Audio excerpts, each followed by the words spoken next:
Who are you to you, and who do you want to be to yourself? A question I feel like we often miss out on. A question we often just don't ask just because we're so busy with life and just things on our mind, constantly on our mind, pushing and telling us to go here, go there. And it's like, when we have time for ourselves, when we have time to reflect upon our own actions and reflect upon our own path that we're heading towards. When it's like, who do we say we are? Who do we want to be? And all these sorts of things, who are you to you?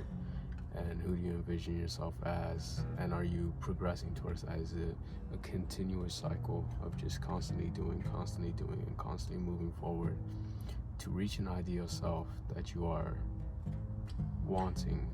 Or, you've set that bar and standard and said, this is the bar, this is the lowest I can go for. And I expect myself to go above and beyond that. Because if anything, it's like, we have to question, what do we identify with? What do we identify with? What means something to us? Because we aren't our money, we aren't our clothes, we aren't our looks, we aren't any of the external things that we often place our own value and our own worth in. And it's like, what means something to us? What is worth something? And we place things that don't necessarily even add or to our true self-worth, because if you take away all this, who are you? You take away your cars, you take away your money, you take away your clothes, you take away your beauty. Who are you? And what is it that makes you you? What is it that makes you a person, a unique individual, capable of living in this world and expressing yourself in a unique fashion? You are one of one. You are one of one, and no one can ever take your spot. So it's like, you have to ask, what is the role you play for yourself? We play many roles. But who is it that you want to be to yourself? Who are you with your mind and your body, and beyond that? How do you want to treat yourself? Because you should be compassionate. You should be your best partner. You should be your best partner in any situations, because you wake up, you go to sleep. Who are you always with? Yourself. 24/7, you are with yourself. So there's no need to neglect yourself. There's no need to punish yourself. There's no need to put shame on yourself. There's no need to remind yourself of mistakes of the past or worry about the future. There's no need to run away from what is happening now. We are here now. We are here in the present moment. And every moment that passes, it becomes a past. And it's like, are we using our time right? For however long we are here, are we using it correctly? Are we using ourselves correctly? But remember, you have a role to play for yourself and for those around you. And you shape that role. You decide, I want this for myself. It may take a little bit of bumps and bruises. You may have to discover a bit about yourself. As with anyone, we all have to discover ourselves in order to find out what we truly want. And it's never a one and done. It's always evolving. Your path is never over. Your path is never over. It is constantly evolving. It is constantly changing, and it is ever changing. Because what may interest you right now, it may be different in 5 years. And what you may decide you want to be right now is different than who you want to be in 5 years. So it's like, don't be so rigid in the ideas of, I will for sure be this, I'll for sure attach myself to this, I'll for sure be a doctor, I'll for sure be all this. And even so, it's like, if you place your worth or your value in labels or jobs or whatever it may be, it's like, what happens once it's taken away? You have to ask yourself, okay, sure, I became successful, but what happens if it's taken away? Will I hate myself more?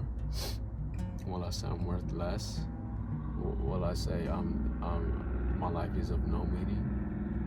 Am I a nobody? It's like those questions, it's like that put you down, when in reality it's like you got to there. You got there in the first place. So it's not like you'll never face that success again, but it's also, that isn't what makes us. It isn't what defines us. It's just one piece of the puzzle, if you want to say. It's one piece of our own life that happened. It happened. We can't deny things happen or don't happen. It's like it happened, and we know for a fact whether a situation or circumstance happened.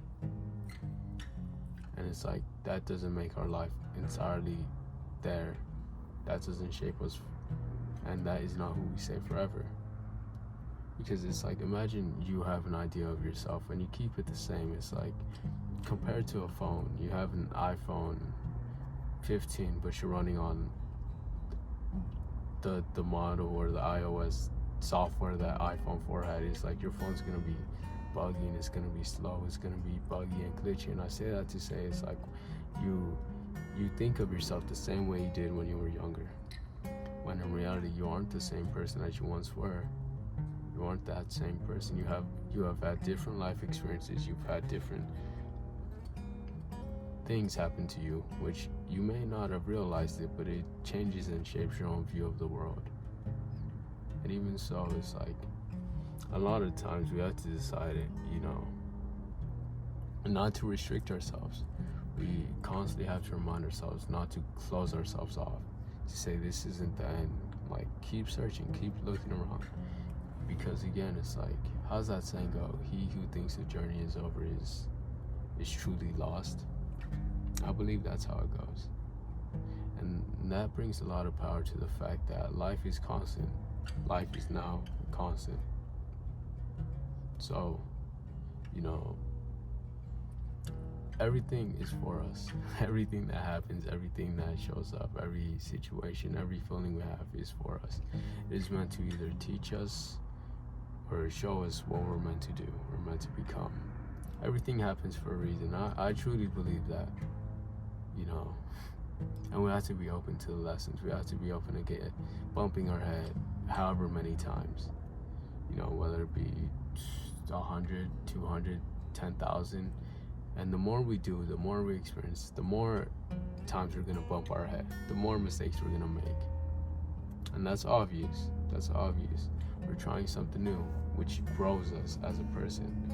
It's like, how are we not gonna mess up? How are we expected to be perfect?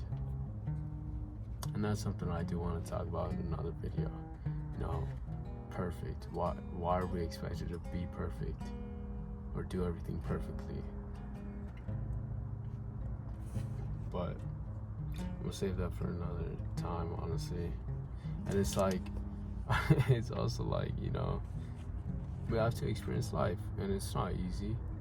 There's things that are difficult, there's challenges and things that happen to us that are difficult. I can't deny that. And it's hard to step out your shell when you're so closed off into it. I can't lie. It is extremely difficult when it's something you're so used to. It's like, why would I change it? Why would I change it? I'm comfortable, but I think that comfort is a trap. Comfort is really a trap in stopping us from self-growth and self-progression to an ideal self. And it's like the journey is never truly over. It is never truly over. Life keeps happening. You look up, 5 years has passed. It's like time flies. Today may have been a long day, but it's like 5 years will pass in a blink of an eye. And we have to sort of keep a positive attitude about life and take some time to be able to just contemplate on where we are heading. As the saying goes, we got to build up motion, progression. And sure, it may not be fast, it may not be extremely quick, but as long as there's steps to be taken, as long as there's motion happening, it's like better than nothing. Slow motion is better than no emotion. But if you can maximize the motion in itself, it's like, then by all means, go for it. And one last thing, it's like, if not you, then who? If not you, then who? When you are the one in control of your life, when you are the one who's constantly with yourself, waking up, showering, eating, meditating, breathing, even, you are with yourself. Whether you're at a party, whether you're alone in your room, who are you always with? Yourself. So you should know best how to make decisions for yourself, how to live your own life, and how to decide for yourself what is right and wrong. And I'm not saying you can't have mentors. I'm not saying you can't have people to guide you. I'm just saying be strong enough to make your own decisions. Also be strong enough to be open to advice, be humble enough to accept advice if necessary. Because we don't know everything. We're flawed. We don't know everything. There's no possible way we know everything. But at the same time, it's like, be strong enough to realize, okay, changes need to be made. Changes need to be made whether I like it or not. Whether I feel tired, whether I feel sad, upset, whether I feel happy. It's like something has to change or something has to be done in terms of just achieving. And I'm not saying just achieving, money, wealth. I'm not saying all of that. I'm saying life experiences, calmness, peace, tranquility, and an understanding of ourselves. We have to ask ourselves the hard questions. And it's not easy asking hard questions. It's legit in what I just said, hard questions. It's hard. But it really just develops us and an understanding of ourselves. But, I just want to leave it off there, thank you if you made it however far. But love you forever and always. See ya.